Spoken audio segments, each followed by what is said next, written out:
Sampurasun wargi Bandung, ada Eca di sini. Nah, hari ini kita akan mendengarkan bersama-sama jalur zonasi PPDB Kota Bandung 2024.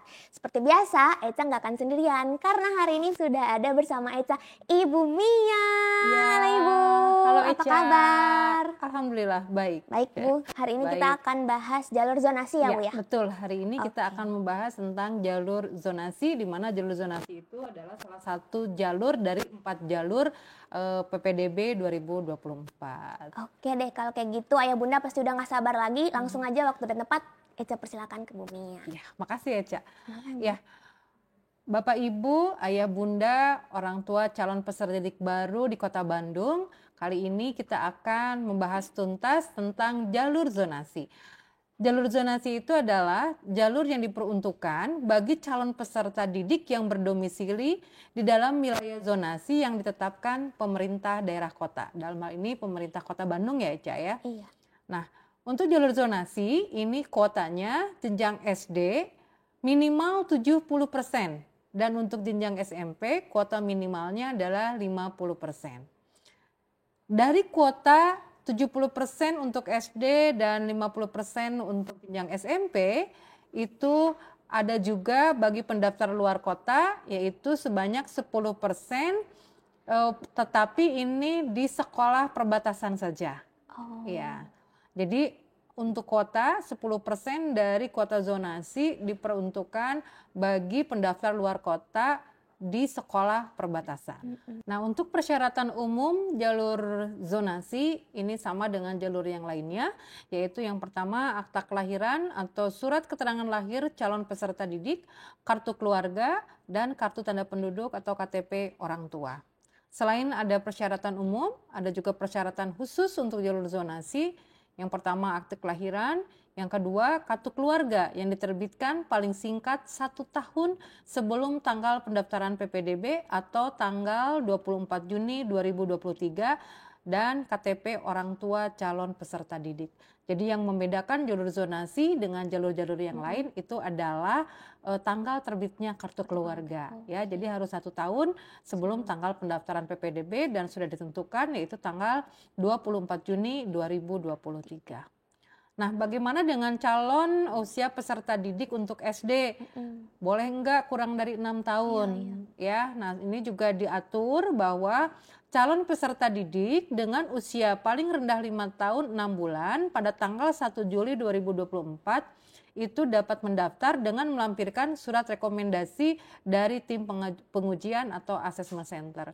Jadi kalau Bapak Ibu, Ayah Bunda memiliki anak yang usianya kurang dari 6 tahun namun ingin mendaftarkan ke SD di tahun ini, itu dapat mendaftarkan dengan syarat usia paling rendahnya 5 tahun 6 bulan pada tanggal 1 Juli 2024, tapi harus melampirkan rekomendasi dari assessment center yaitu rekomendasi tentang kesiapan belajar. Itu apakah diterima atau tidak? Nah, diterima atau tidaknya tentunya tergantung dengan kuota dan juga jumlah pendaftar yang mendaftar pada sekolah tersebut. Nah, nanti setelah dokumen persyaratan umum dan persyaratan khususnya disiapkan, tidak lupa juga sekolah asal ya setelah lengkap dan orang tua juga mengisi surat pernyataan keabsahan dokumen yang suratnya itu dapat diunduh pada laman ppdb.bandung.go.id. Jadi kalau aktenya, kemudian kartu keluarganya dan KTP orang tua sudah dilengkapi, sudah diupload, ada surat pernyataan ya. Bahwa menandakan itu dokumennya sah. Iya, yang menandakan bahwa dokumen tersebut adalah dokumen yang sah. Oke. Ya. Tapi Bu gini, kalau misalnya kartu keluarganya itu lebih dari tanggal 24 Juni 2023, itu bisa daftar jalur zonasi nggak Bu? Iya, bagi kartu keluarga yang dikeluarkan lebih dari tanggal 24 Juni 2023 itu bisa daftar atau tidak. Ini kita lihat persyaratannya ya Eca ya. Ya, nah apabila kartu keluarga dikeluarkan lebih dari tanggal 24 Juni 2023 yang dikarenakan terjadi perubahan data kartu keluarga yang tidak menyebabkan perpindahan domisili. Antara lain disebabkan oleh penambahan anggota keluarga, penambahan anggota selain calon peserta didik ya. Kemudian pengurangan anggota keluarga apabila ada yang meninggal dunia atau anggota keluarga pindah. Dan yang ketiga, kartu keluarga hilang atau rusak. Maka kartu keluarga tersebut masih dapat digunakan sebagai dasar seleksi jalur zonasi dengan disertakan kartu keluarga yang lama bagi perubahan data, yaitu penambahan atau pengurangan anggota keluarga atau rusak, atau surat keterangan kehilangan dari kepolisian apabila kartu keluarga hilang. Jadi selama pengubahan kartu keluarga itu tidak merubah domisili, tetap tidak berubah alamat, maka itu masih dapat digunakan. Gitu. Jadi tapi tetap harus melampirkan kartu keluarga yang lamanya. Gitu. Ya. Jadi masih bisa ya? Masih bisa dijadikan, kalau lebih dari 24 Juni 2023 keluarnya itu masih bisa digunakan untuk jalur zonasi, namun apabila tidak ada perubahan domisili atau alamat.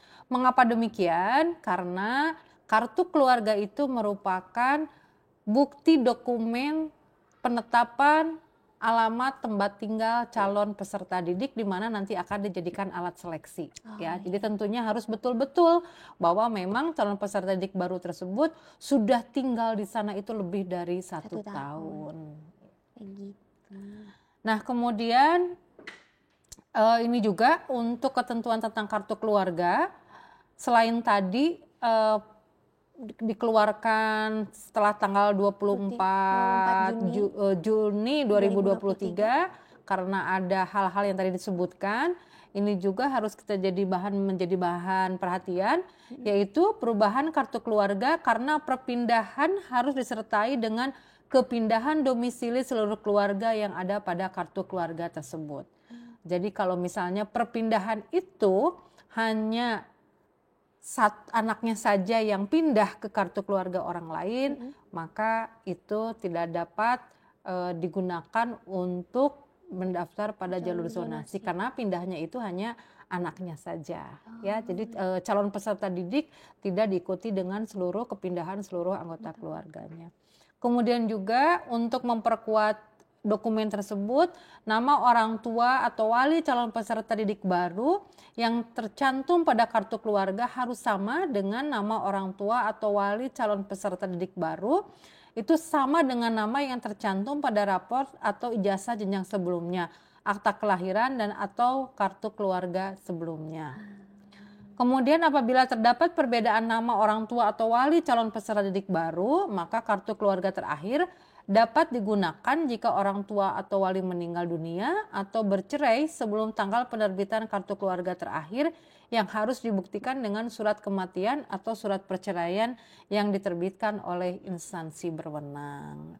Berarti memang harus ada beberapa poin-poin yang diperhatikan oleh orang tua ya Bu. Jadi untuk kakak sekarang persyaratannya memang lebih selektif ya, karena itu tadi, karena domisili atau alamat tempat tinggal itu menjadi alat seleksi.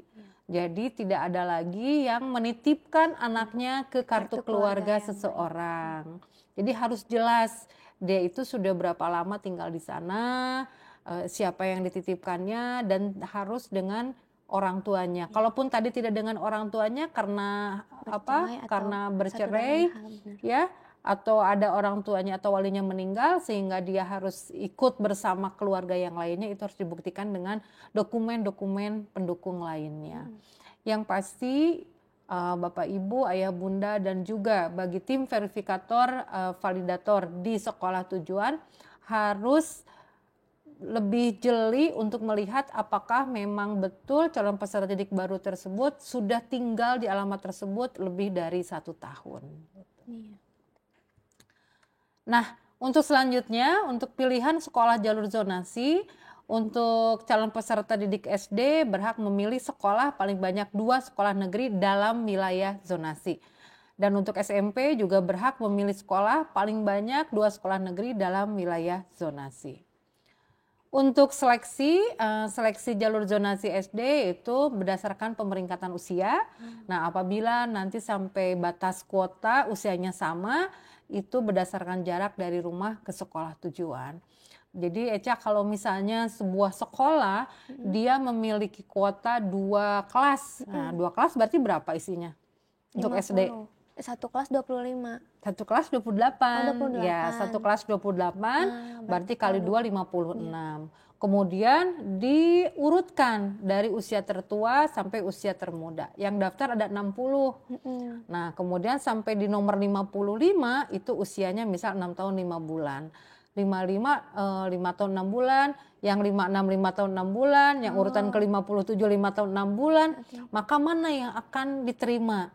Yaitu yang jaraknya lebih dekat ke sekolah. Nah, itu untuk yang SD. Berarti ya. yang dilihat usia dulu. Yang dilihat usia dulu. Kalau usianya sampai batas kuota itu ternyata sama, maka yang akan diterima adalah yang jarak rumahnya lebih dekat. Nah, kemudian untuk seleksi jalur zonasi SMP itu seleksi berdasarkan pemeringkatan jarak dari rumah ke sekolah tujuan.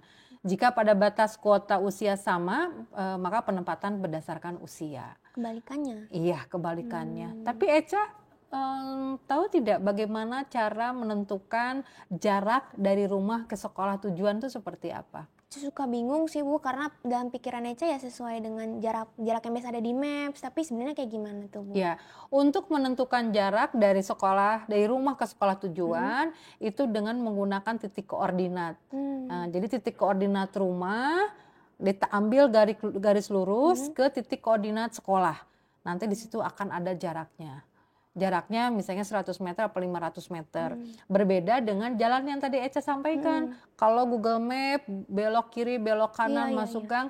Nah, itu tidak dihitung berdasarkan itu.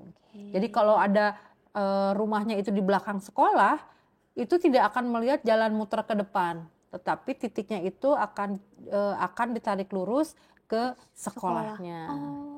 Jadi pastikan ayah, bunda, bapak, ibu, orang tua calon peserta didik baru untuk menentukan koordinat alamat itu harus yang betul-betul tepat. Jangan sampai salah, ya, karena kalau sampai salah nanti akan berpengaruh terhadap jarak, terutama untuk yang ke SMP, karena itu seleksi berdasarkan jarak, ya. Jadi pastikan bahwa data koordinat alamat tempat tinggal itu sudah tepat. Dan Kota Bandung juga memiliki aplikasi My Location. Jadi pakainya aplikasi itu. Ya, My Location nanti dicek akan muncul nanti koordinat alamat tempat tinggal. Ya. Nah, untuk SD ini ada 8 zona. Ya, dari mulai zona A sampai dengan zona H, ya, di mana zona A itu terdiri dari Kecamatan Sukasari, Cidadap, Coblong, dan Sukajadi. Artinya sekolah yang berada di kecamatan tersebut itu dapat menjadi pilihan bagi warga Kota Bandung yang tinggalnya di kecamatan tersebut juga. Karena dalam satu zona. Karena dalam satu zona, wilayah zonanya seperti itu. Kemudian untuk zona B ada Cibenying Kaler, Bandung Wetan, Sumur Bandung, Cibenying Kidul, Cicendo. Untuk zona C, Andir, Bandung Kulon, Babakan Ciparai. Zona D, Regol, Bojongloa Kaler, Bojongloa Kidul, Astana Anyar. Zona E, Batu Nunggal, Lengkong, Bandung Kidul. Zona F, Antapani, Rancasari, Buah Batu, Kiara Condong. Zona G, Mandala Jati, Arca Manik, Cinambo, Ujung Berung. Dan zona H, Gede Bage, Panyilekan, Cibiro. Jadi kalau misalnya Eca rumahnya di Kecamatan Batu Nunggal, berarti Eca ada di zonasi wilayah yang mana? Yang E berarti. Yang E. Nah, artinya Eca hanya dapat memilih sekolah-sekolah yang ada di zona E. Ya. Namun apabila dalam radius 1000 meter atau 1 kilometer itu dianggap satu zona. Contoh misalnya Kecamatan Batu Nunggal dengan Kecamatan Lengkong. Di situ ada sekolah di Kecamatan Batu Nunggal tapi rumahnya di di Batu Nunggal dengan Regol. Nah, Batu Nunggal dengan Regol itu kan beda zona ya. Regol itu di zona D, Batu Nunggal di zona E. Namun apabila jaraknya itu 1000 meter, berarti masih dianggap satu zona. Berarti Eca boleh daftar asalkan maksimal 1 meter. Jadi harus di bawah Maksimal 1000 meter. 1000 meter. Ya. Berarti harus di bawah itu Ya, bisa daftar. bisa daftar Oke. lintas zona. Lintas gitu. zona. Dan tidak perlu khawatir untuk jarak dari sekolah ke tempat tinggal itu otomatis oleh sistem sudah ada. Ya, jadi begitu kita mendaftar ke SD tertentu itu langsung terlihat jaraknya berapa. Makanya pentingnya tadi titik sesuai dengan tempat tinggal itu ya, Bu. Betul. Oke. Ya. Kemudian untuk SMP ini kalau SMP ada 4 wilayah zona, yaitu ada zona A ada Sumur Bandung, Bandung Wetan, Sukasari, Cibenying Kaler, Coblong, Cibenying Kidul, Sukajadi, Cidadap. Zona B ada Ujung Berung, Arcamanik, Buah Batu, Antapani, Cibiru, Rancasari, Gede Bage, Mandala Jati, Panyelikan, dan Cinambo. Zona C ada Regol, Batu Nunggal, Lengkong, Kiara Condong, Bandung Kidul. Zona D Cicendo, Andir, Babakan Ciparai, Bojong Luak Kaler, Astana Anyar, Bojong Luak Kidul, dan Bandung Kulon. Nah untuk SMP ini radius 3000 meter atau 3 kilo dianggap satu zona. Seperti tadi yang kasus yang SD. Jadi kalau dia berumahnya di zona A, misalnya di Sumur Bandung, kemudian sekolahnya itu ada di daerah Buah Batu, tapi radiusnya itu kurang dari 3000 meter atau 3 kilometer, itu masih dapat memilih sekolah tersebut. Nah, sedangkan ini untuk sekolah perbatasan, ya. Ini ada sekolah-sekolah perbatasan di mana sekolah perbatasan ini dapat dipilih oleh calon peserta didik luar daerah kota. Di mana calon peserta didik luar daerah kota jalur zonasi berhak memilih satu pilihan sekolah perbatasan dengan memprioritaskan pendaftar dari dalam kota Bandung. Nah, ini ada nama-nama sekolahnya, ada 25 sekolah SD perbatasan dan ada 8 sekolah perbatasan. Untuk pendaftar luar kota itu bisa mendaftar ke sekolah-sekolah perbatasan tersebut, namun kuotanya hanya 10%. Dan itu pun diseleksi bersama-sama dengan pendaftar dari dalam kota Bandung. Jadi nanti peserta didik yang calon peserta didik baru dari luar kota Bandung, kalau untuk SMP jaraknya tidak akan lebih jauh dari pendaftar dari dalam kota Bandung. Jadi sudah sudah diatur oleh sistem. Ya. Berarti langsung diatur oleh sistem. Ya, sudah diatur oleh sistem yang dari luar kota Bandung tidak boleh jaraknya lebih jauh dari yang dari dalam kota Bandung. Gitu. Ya. Nah, ini apabila nanti sudah dilakukan proses seleksi pada pendaftaran di tahap 2 ya, karena untuk zonasi itu kan di tahap 2 itu. Nah, apabila hingga batas waktu daftar ulang masih tersisa kuota, maka pendaftaran akan dibuka kembali secara online pada tanggal 26 sampai 27 Juni 2024. Untuk jenjang SD dengan zona yang lebih luas, yaitu dari 8 zona wilayah menjadi 4 zona wilayah berdasarkan sistem. Ya. Kemudian pengumumannya pada tanggal 28 Juni 2024 dan daftar ulang pada tanggal 1 Juli 2024. Nah, ini kita lihat lagi ya, kita kuatkan lagi tentang jadwal PPDB. Ini PPDB ini untuk jalur afirmasi tahap 1 itu pendaftarannya tanggal 27 sampai 31 Mei 2024. Untuk jalur zonasi itu sendiri pada tanggal 10 sampai 14 Juni 2024. Dan pengumuman pada tanggal 21 Juni 2024. Daftar ulangnya tanggal 24 sampai 25 Juni 2024. Namun tadi kalau sampai daftar ulang 24 sampai 25 Juni 2024 itu masih ada kuota yang kosong, maka akan dibuka kembali secara online. Ya, akan dibuka kembali untuk bisa mendaftar ke sekolah-sekolah yang kuotanya masih kosong. Namun syaratnya untuk untuk sekolah yang dapat dipilih adalah sekolah yang sudah ditentukan zonanya tadi. Yang kalau SD asalnya 4 zona menjadi 8 asalnya 8 zona menjadi 4 zona. Tapi Bu, kan ini di tahap 2 itu ada prestasi, ada zonasi sama perpindahan tugas orang tua. Tapi yang dalam Kota Bandung kan berarti prestasi sama zonasi. Iya. Kalau misalnya berarti nggak bisa memilih dua-duanya, harus salah satu ya Bu ya? Nah itu betul Eca. Karena jalur zonasi, perpindahan tugas orang tua dan prestasi itu dilaksanakan pada waktu yang sama, maka yang sudah mendaftar jalur zonasi tidak bisa juga ikut jalur prestasi. Begitupun sebaliknya. Begitupun sebaliknya. Nah, apalagi yang di jalur afirmasi. Jalur afirmasi itu sudah selesai di tahap 1. Jadi jalur afirmasi itu kan pasti akan diterima di sekolah manapun. Baik pilihan 1, pilihan 2, pilihan 3 swasta, pilihan 4 swasta, ataupun kalau tidak diterima keempat-empatnya kan akan disalurkan. Ya, akan nanti disalurkan atau dapat memilih kembali sekolah yang kuotanya masih kosong. Gitu. Artinya yang sudah diterima melalui sistem di jalur afirmasi itu sudah tidak bisa lagi mendaftar di jalur zonasi.